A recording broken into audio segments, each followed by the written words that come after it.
भारत के शूरवीर आर्यवर्त के समीर देश के अमोघ तीर आपको प्रणाम है। भारत के शूरवीर आर्यवर्त के समीर देश के अमोघ तीर आपको प्रणाम है। खेत खलिहान ध्यान अन्न में लगा समाधि, भूमि सुत सहता जो ताप को प्रणाम है। तो सर्वशक्तिमान निराकार पार ब्रह्म प्रभु ऋषि मुनि करते वो जाप को प्रणाम है।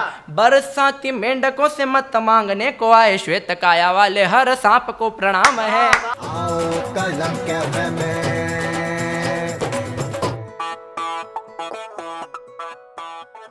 दोस्तों नमस्कार। आप हमसे हर शाम 5 बजे सुनते हैं कुछ हास्य की बात, कुछ कविताओं की बात। आप और हम वापस शामिल हैं एक साथ कलम कैफे में, क्योंकि 5 बज चुके हैं। तो दोस्तों हम हास्य की बात करते हैं, लेकिन आज हमारे मेहमान जो हैं उनका नाम है लव यादव, और वो बात करते हैं देशभक्ति की, देश प्रेम की। वो एक अच्छा लिखने वाले कवि के साथ साथ अच्छे व्यक्ति भी हैं, और आपको मैं सुनवाना चाहता हूं लव यादव की कुछ कविताएं, कुछ छंद। तो अगर आपकी इजाजत हो तो आप एक बार ताली बजा दें, तो मैं माइक्रोफोन पर आवाज देना चाहता हूं भाई लव यादव।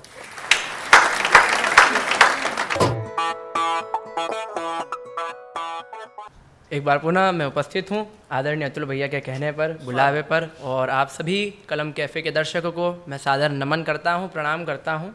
और प्रणाम करते हुए एक छंद निवेदित करता हूँ भैया। चौथी पंक्ति पे एक व्यंग्य करा है, मेरा इशारा आप समझ जाएंगे, सभी समझदार दर्शक हैं मुझे देखने वाले, कि भारत के शूरवीर आर्यवर्त के समीर देश के अमोघ तीर आपको प्रणाम है। भारत के शूरवीर आर्यवर्त के समीर देश के अमोघ तीर आपको प्रणाम है। खेत खलिहान ध्यान अन्न में लगा समाधि, भूमि सुत सहता जो ताप को प्रणाम है। तो सर्वशक्तिमान निराकार पार ब्रह्म प्रभु ऋषि मुनि करते वो जाप को प्रणाम है। बरसाती मेंढकों से मत मांगने को आए, श्वेत काया वाले हर सांप को प्रणाम है। श्वेत काया वाले हर सांप को प्रणाम है। और ये धर्म बन जाता है हमारा कि सही को सही कहे और गलत को गलत कहे। जब एक कवि, एक लेखक लिखना शुरू करता है तो उसके सामने क्या चुनौतियाँ आती है, एक छंद निवेदित करता हूँ कि लेखनी उठा के हम लिखने लगे तो लगा, लेखनी उठा के हम लिखने लगे तो लगा, धर्मराज वाली हम नीति अपनाएंगे। यक्षराज आकर के प्रश्न पूछने लगे तो सत्य धर्म निष्ठा वाली बातें बतलाएंगे, सत्य धर्म निष्ठा वाली बातें बतलाएंगे। किंतु परिवेश जरासंधों से है भरा पड़ा, किंतु परिवेश जरासंधों से है भरा पड़ा, छलियों के बीच रण छोड़ बन जाएंगे। द्रुपद सुता का कोई चीर लूटने लगे तो, द्रुपद सुता का कोई चीर लूटने लगे तो, बन चक्रधारी सारी नीति तोड़ आएंगे, बन चक्रधारी सारी नीति तोड़ आएंगे। और साहब ये देश है में सारी व्यवस्थाएं हैं, फिर भी हम कवियों को ऐसी बात करनी पड़ती है। भैया क्या कारण है? मैं एक छंद और निवेदित करता हूँ कि दिल्ली की वो दामनी के दामन पे लगे दाग। एक कवि को क्यों कहना पड़ रहा है कि हम अपनी नीतियां तोड़ देंगे? कि दिल्ली की वो दामनी के दामन पे लगे दाग, अन्याय के सहारे साल 8 बीत जाएंगे। दिल्ली की वो दामनी के दामन पे लगे दाग, अन्याय के सहारे साल 8 बीत जाएंगे। नवजातों को भी नहीं छोड़ते हैं जो दरिंदे, जेल में भी जाके रोटी मुफ्त की ही खाएंगे।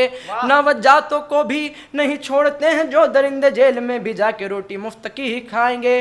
तो भारत के संविधान आज से विधान करो, भारत के संविधान आज से विधान करो, बेटियों के हाथ तलवार से सजाएंगे। या तो उन जाहिलों को देश के हवाले करो, या तो उन कायरों को देश के हवाले करो। अंग भंग कर सर काट के दिखाएंगे, अंग भंग कर सर काट के दिखाएंगे, अंग भंग कर सर काट के दिखाएंगे।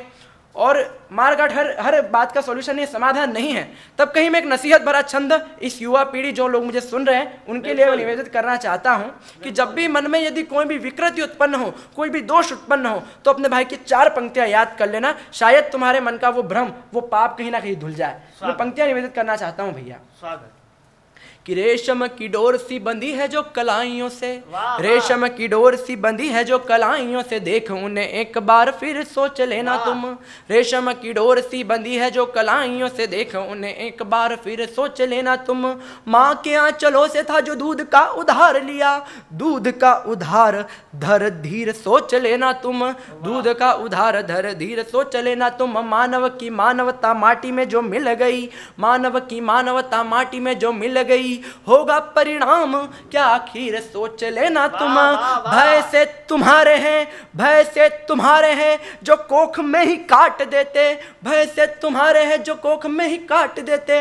बेटियों का कटता शरीर सोच लेना तुम, बेटियों का कटता शरीर सोच लेना तुम, बेटियों का कटता शरीर सोच लेना तुम। और मानव की मानवता माटी में मिल जाती है तब वो पशु के समान हो जाता है। परंतु उन निंदनीय कृत्य करने वालों को हम पशु की भी उपमा नहीं दे सकते, क्योंकि साहब ये तो वो देश है जहाँ पशु भी स्वामी भक्ति और राष्ट्र भक्ति का एक बहुत बड़ा बहुत ऊंचा स्थान रखता है। जी हाँ, मैं बात कर रहा हूँ चेतक की। और जब मैं चेतक की बात करता हूँ तो अपने ही शब्द सुमन अर्पित करना चाहता हूँ उस वीर चेतक के लिए। निवेदित करता हूँ पंक्तियाँ कि राणा का धवल मेघ अश्ववेगवान देख मुगलों के बीच हाहाकार मचने लगी। राणा का धवल मेघ अश्ववेगवान देख मुगलों के बीच हाहाकार मचने लगी। छाई जो अंधेरी छटा स्वाभिमान नहीं घटा, पीड़ा अतिशय चुपचाप पचने लगी, पीड़ा अतिशय चुपचाप पचने लगी। तो चेतक ने लांगी खाई जगत से ली विदाई, चेतक ने लांगी खाई जगत से ली विदाई। शूरता की आन बान शान बचने लगी, वीरता की परिपाटी बलिदानियों की माटी, वीरता की परिपाटी बलिदानियों की माटी। वीर चेतक सा इतिहास रचने लगी, वीर चेतक सा इतिहास रचने लगी, वीर चेतक सा इतिहास रचने लगी। और जब मैं कहीं चेतक का नाम लेता हूँ तो उस महान राष्ट्रभक्त महाराणा प्रताप का नाम मेरे जहन में आता है। और अपने कुछ शब्द सुमन में उनके चरणों में अर्पित करके अपना स्थान लेना चाहूंगा भैया। स्वागत स्वागत। कि जान भले जाए पर आन नहीं जाए, सिद्ध करके दिखाया था मेवाड़ के प्रताप ने। वाह। जान भले जाए पर आन नहीं जाए, सिद्ध करके दिखाया था मेवाड़ के प्रताप ने। आहा। जान भले जाए पर आन नहीं जाए, सिद्ध करके दिखाया था मेवाड़ के प्रताप ने। स्वाभिमान मानदंड झुकने न देंगे कभी, जी कर सिखाया था मेवाड़ के प्रताप ने। तो काट काट मुंड झुंड रूप एक लिंग का भी धर के दिखाया था मेवाड़ के प्रताप ने। काट काट मुंड झुंड रूप एक लिंग का भी धर के दिखाया था मेवाड़ के प्रताप ने। बाबर की पीढ़ियों का जिगर दहल गया, बाबर की पीढ़ियों का जिगर दहल गया, भाला ही उठाया था मेवाड़ के प्रताप ने, भाला ही उठाया था मेवाड़ के प्रताप ने, भाला ही उठाया था मेवाड़ के प्रताप ने। और यही शब्द सुमन मैं इस महान राष्ट्र के नायक के चरणों में रखते हुए और आप सभी से विदा लेना चाहूंगा। बहुत बहुत धन्यवाद। दोस्तों, ये थे भाई लव यादव, जिनकी कविता आप तक पहुंची। उन्होंने देशभक्ति से बात शुरू की, महाराणा प्रताप पर लाकर अपनी कविता को विराम दिया कि मुंड कटे और ऋण लड़े इतिहास हमें बताता है, कि मुंड कटे और ऋण लड़े इतिहास हमें बताता है। अरे खुददारी से जीना केवल हिंदुस्तान सिखाता है। यहाँ राणा सा देशभक्त चेतक की स्वामी भक्ति है। घास की रोटी खाकर भी हमें लड़ने की शक्ति है। हे राष्ट्र सुरक्षित, हे राष्ट्र सुरक्षित जो भालों की नोकों से कहते हैं, इस मिट्टी के कणकण में राणा प्रताप दिखाई देते हैं, इस मिट्टी के कणकण में। दोस्तों, देशभक्ति की कविता आपने सुनी। अगर आपको भाई लव यादव की कविता अगर अच्छी लगी हो तो उन्हें लाइक करके कमेंट करके जरूर बताइएगा और वीडियो शेयर करना न भूलें।